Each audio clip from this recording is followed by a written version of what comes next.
இப்போ நேற்று ஒரு வீடியோ வந்தது. அந்த அம்மா ரொம்ப வயசானவங்க, கணவன் மனைவி 2 பேருமே ரொம்ப வயசானவங்க. அதில் பார்த்தீங்கன்னா, அந்த தாத்தா வயசானவர் இறந்துட்டார். அந்த அம்மாவை வீடியோ எடுக்கிறாங்க. அந்த அம்மா சொல்லுது, "ஏன் உங்கள் பிள்ளைங்க இல்லையா?" அப்படின்னும்போது, "எனக்கு 2 பிள்ளைங்க இருக்கிறாங்க. ஃபோன் பண்ணால் எடுக்கலை. பெரிய புள்ள ஃபோன் பண்ணால் சுவிட்ச் ஆஃபில் இருக்குது."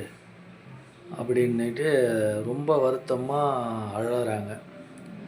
அந்த அழற அந்த அழுவியை தாங்க முடியாமல், அப்புறம் அவங்க கூட இருக்கிறவங்க, அவர் இறந்த அவங்க கணவரை, வயசானவரை, கூட இருக்கிறவங்களே அந்த அம்மாவையும் கூட்டும் போய் அவர் இறந்த அவரோட கணவரோட உடல் அவங்க அங்கே இருக்கிறவங்களே அடக்கம் செய்கிறாங்க.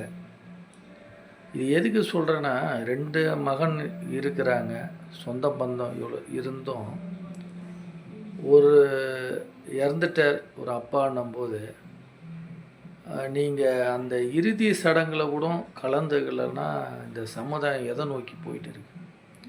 கொஞ்சமாச்சு ஈவு இறக்கத்தோடு இருக்க பழகுங்க. ஏன்னா இரவு நைட்டு படுத்தா காலையில் எழுந்துக்கிறது நிலையில்லாத வாழ்க்கை இந்த வாழ்க்கை. மனசாட்சியோடு நடந்துக்குங்க. கொஞ்சமாச்சு ஈவு இறக்கத்தோடு இருங்க.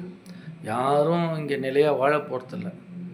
1 பை 1 எல்லோரும் வந்தவங்க எல்லாம் ஒரு நாள் தனியாக தான் வந்தோம், தனியாக தான் போக போகிறோம். யாரும் இங்கேயே இருந்துட போகிறதில்ல. உன்னை பெற்று வளர்த்து உனக்கு செய்ய வேண்டிய கடமைலாம் செஞ்சு உன்னை ஆளாக்கி விட்டாச்சு. அதுக்கப்புறம் தானே சம்பாதிச்சு கல்யாணம் பண்ணிக்கிறீங்க, எல்லாம் இதாகிறீங்க. ஒரு அப்பா இறந்துட்டார், நீ ஒன்றும் பண்ணதில்லை. அவர் அடக்கம் பண்ணிவிட்டு அவருக்கு செய்ய வேண்டிய அந்த காரியத்தை செஞ்சுட்டு போகலாம்ல.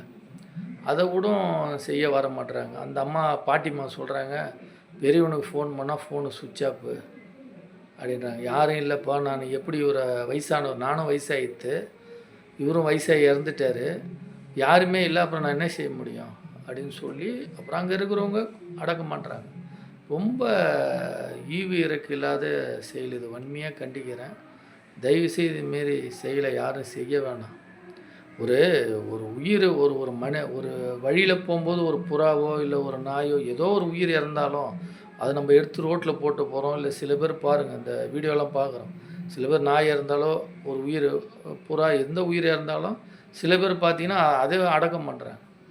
ஆனால் உங்களுக்கு உன்னை பெற்று உன்னை படிக்க வச்சு நீ நல்ல நிலைமையில் இருக்கும்போது ஏதோ சூழ்நிலை வயசாகி இறந்துட்டாங்க, ஏதோ உங்களுக்குள்ளே மனஸ்தாபம் வராமல் இருந்து நடுவில் வராமல் இருக்கலாம். ஆனால் இறந்துட்டாங்கன்னு கேள்விப்படணும், ஒரு அப்பாவுக்கு செய்ய வேண்டிய கடமை நீ செய்யணும்ல, அது கூட வரலண்ணா. இது தொடரும். இது இப்போ நீ என்ன செய்கிறியோ அதை தான் உன் புள்ள உனக்கு செய்வோம். இப்போ நம்ம நினைக்கலாம், இப்போ நம்ம உடல் ஆரோக்கியமாக இருக்குது, வசதி வாய்ப்பாக இருக்கிறோம், நம்ம இஷ்டம், நம்ம வைக்கிறதா இல்லை அப்படின்னு நினச்சிக்கலாம். உன்னுடைய வாரிசு உன் புள்ள என்ன செய்வான்? நீ எப்படி உன் அப்பாவுக்கு செய்ய வேண்டியதை செய்யலையோ அதேமாதிரி உனக்கு செய்ய மாட்டான். அப்போ தான் தெரியும் நம்ம செஞ்ச வேணால் நம்மக்கிட்ட நிற்கிதுன்ட்டு. நம்ம இன்றைக்கி ஆரோக்கியமாக இருக்கிறோம், கையில் பணம் இருக்குது, வசதி வாய்ப்பாக இருக்கிறோம், நம்ம இஷ்டத்துக்கு என்ன வேணும் செய்யலாம், நம்ம இன்றைக்கி செய்யலாம்.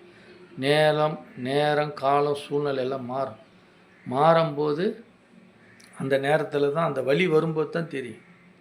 எல்லாத்துலேயுமே ஒரு நீதி நேர்மையோடு இருக்கணும். சரிங்களா?